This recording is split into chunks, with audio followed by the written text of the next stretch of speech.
بسم اللہ الرحمن الرحیم۔ سبق نمبر 12، کشتی اور طوفان۔ اللہ تعالی نے حضرت نوح علیہ السلام کی دعا قبول فرمائی اور ایک بڑی کشتی بنانے کا حکم دیا۔ حضرت نوح علیہ السلام نے کشتی بنانی شروع کی۔ جب ان کی قوم ان کو کشتی بناتے ہوئے دیکھتی تو تمسخر کرتے ہوئے کہتی، نوح تم اس کشتی کو ریت پر چلاؤ گے یا پربت پر چڑھاؤ گے؟ دریا تو یہاں سے میلوں دور ہے۔ حضرت نوح علیہ السلام اور ان کے ساتھی اپنی قوم کے ہر فرد کے مذاق پر صبر کیا کرتے اور صرف یہ جواب دیتے کہ آج تم ہم پر ہنستے ہو، کل انشاءاللہ ہم تم پر ہنسیں گے۔ آخرکار اللہ کا وہ عذاب آ دھمکا جس کا قوم کے کافر بار بار مطالبہ کرتے تھے۔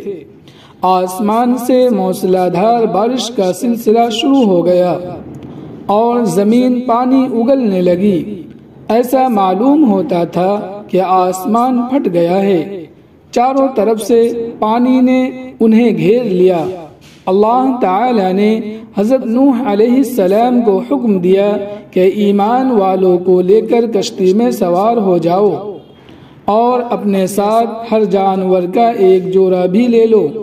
آج اس طوفان سے نہ کوئی انسان بچ سکتا ہے نہ جانور۔ کشتی موجوں کو چیرتی ہوئی چلنے لگی۔ ایسی خوفناک موجیں اٹھتی تھیں جیسے کہ دریا میں بڑے بڑے پہاڑ ہوں۔ تمام لوگ اپنی جان بچانے کے لیے ہاتھ پاؤں مار رہے تھے اور چیخو پکار کر رہے تھے۔ ان کی چیخوں نے پورے ماحول کو خوفناک بنا دیا تھا اور سب ڈوب ڈوب کر ہلاک ہو رہے تھے۔ اس دوران حضرت نوح علیہ السلام نے اپنے بیٹے کو دیکھا جو کافر تھا۔ فرمایا کہ بیٹے کشتی میں سوار ہو جا۔ اس نے کہا کہ میں پہاڑ پر چڑھ کر اپنی جان بچا لوں گا۔ اچانک ایک موج آئی اور اسے بہا لے گئی۔ اللہ تعالی بندوں کی صورتیں اور ان کا حسب و نسب نہیں دیکھتا بلکہ ان کے اعمال دیکھتا ہے۔ جب تمام کافر ڈوب کر ہلاک ہو گئے اور تمام بستیاں نیست و نابود ہو گئیں تو اللہ نے حکم دیا کہ اے آسمان رک جا اور اے زمین پانی کو نگل لے۔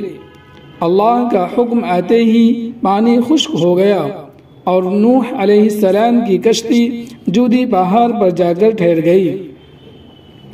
حضرت نوح علیہ السلام اپنے گھر والوں، مسلمانوں اور جانوروں کے جوڑوں کو لے کر کشتی سے اترے اور اللہ کا شکر ادا کرنے لگے۔ حضرت نوح علیہ السلام کی قوم ہلاک ہو گئی۔ ان پر کوئی رونے والا نہ تھا، نہ آسمان ان پر رویا نہ زمین کو ان پر ترس آیا۔ اس کے بعد اللہ تعالی نے حضرت نوح علیہ السلام کی اولاد میں خوب برکت عطا فرمائی۔ ان کی اولاد میں انبیاء، بادشاہ اور بہت سی قومیں ہوئیں۔ حضرت نوح علیہ السلام پر اللہ کی رحمت و سلامتی ہو۔